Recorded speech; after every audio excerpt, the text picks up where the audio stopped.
दिखाने वाले हैं हम।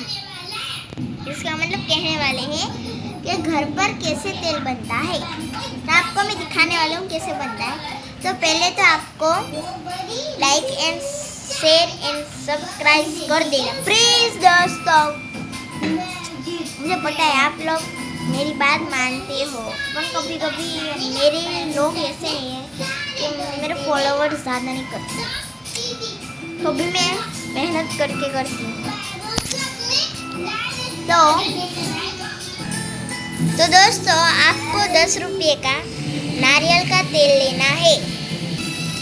પછી તમારે એમાં 2 ડુંગળી વાઢી નાખવાની છે, એટલે કાપી નાખવાની છે। એના એવડા કટકા કરી નાખવાના છે, જો એવડા। પછી એના વાટકામાં એવડો તમારો વાટકો હોય ને, એમાં નાનું કોક એવડો હોય ને, એમાં તમારે નાખી દેવાના છે। પછી તમારે 2 પછી ગુલાબના ફૂલ લેવાના છે। એને તમારે ઓલા લાલ કલરના હોય ને, એના ઓલા શું કહેવાય હોય ને ઓલા ગુલાબના, એને કાઢી નાખવાના। તમારે 2 કાઢી નાખવાના ને એને ઈ વાટકીમાં પાછા નાખી દેવાના। જો પછી તમારે કરવાનું છે, જો તમારે એક તપેલામાં ઈ તેલ જે હોય ને ઓલું નારિયેળનું, એને તમારે આખું એમાં જો ઓલા સૂઈ હોય ને, સૂઈ એની તમારે પેલા આમ 3 બખા પાડી નાખવાના, આમ એક અહીંયા એક અહીંયા એક અહીંયા, એટલે એમાંથી તેલ વધારે નીકળતું જાય। પછી એ તેલ નીકળી જાય પછી તમારે શું કરવાનું ખબર છે? પછી એમાં હે ને તમારે ગેસ ઉપર ચડાવી દેવાનું, ગેસ ચાલુ રાખવાનો અને ફાસ રાખવાનો, એટલે વધારે ફાસ રાખવાનો ને પછી એમાં તમારે ડુંગળી નાખી દેવાની। ડુંગળી નાખીને પછી એમાં તમારે ઓલા ગુલાબના પત્તા નાખી દેવાના।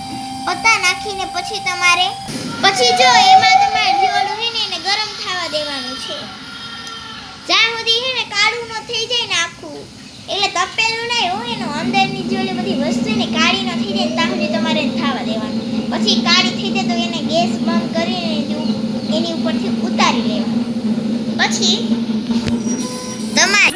પછી તમારે એને ઉતારીને પછી ઓલી જે ગાણી હોય ને, ગાણી હોય ને એ તમારે હે ને ઓલી લોખંડની લેવાની હો, લોખંડની, ઓલી આ બધી રસની નહીં લેવાની, નકર તમે લોખંડની લેશો ને તો તમે હે ને ઓલું તપેલાનું ઓલું એમાં નાખશો ને ઓલું કાળું હે, તો એ હે ને એ નહીં બરે ને, હે ને તમે ઓલું રસની લેશો ને તો એ બળી જાય તરત। જેમ કે જો હું મારું એક દિવસે બળેલું છે ને, જો કેવી, જો હું તમને દેખાડું છું, જો આવી લોખંડની લેવાની હોય છે, આવી જોઈ લો આમાં લોખંડની છે। અમે રસની લીધે અમારે બળી ગયેલી છે, એ અમે ડસ્ટબિનમાં ફેંકેલી છે ને। જો આ રસની હોય ને, રસની આવી, જો આ રસની જોઈ શકો છો તમે, આ રસની છે ને। આ રસનીમાં તમે હે ને અહીંયા નાખશો ને, અહીંયા નાખશો ને આમ અહીંયા, તો આ બળી જશે ને ઓલું જે છે ને એમાં નહીં બરે, કે એ લોખંડનું છે ને આ રસની છે, આમાં કેટલો બધી ફરક પડે છે। એનાથી પછી તેલ બને છે। એ તેલને તમારે વાળમાં પહેલાં હરખી રીતના આમ લગાડી લેવાનું, પછી એનાથી તમારે વાળ ઓળાઈ લેવાના છે। પછી તમારા વાળ એકલા સિલ્કી ને મસ્ત થઈ જશે, તમને ખુદને નહીં ખબર પડે કે આવા વાળ હોય છે। મારા વાળ એકલા બધી મસ્તના થઈ ગયા છે। પછી જે તમારી ઓલી ફ્રેન્ડ છે ને એ પણ તમને બહુ પૂછીને તમે ખુદ થાકી જશો, બોલી તમને એટલું બધી પૂછી લે। तो बाय बाय, ऐसे ही लाइक एंड शेयर सब्सक्राइब करते रहना। ऐसे ही वीडियो मैं आपको दिखाती रहूँगी। Bye bye.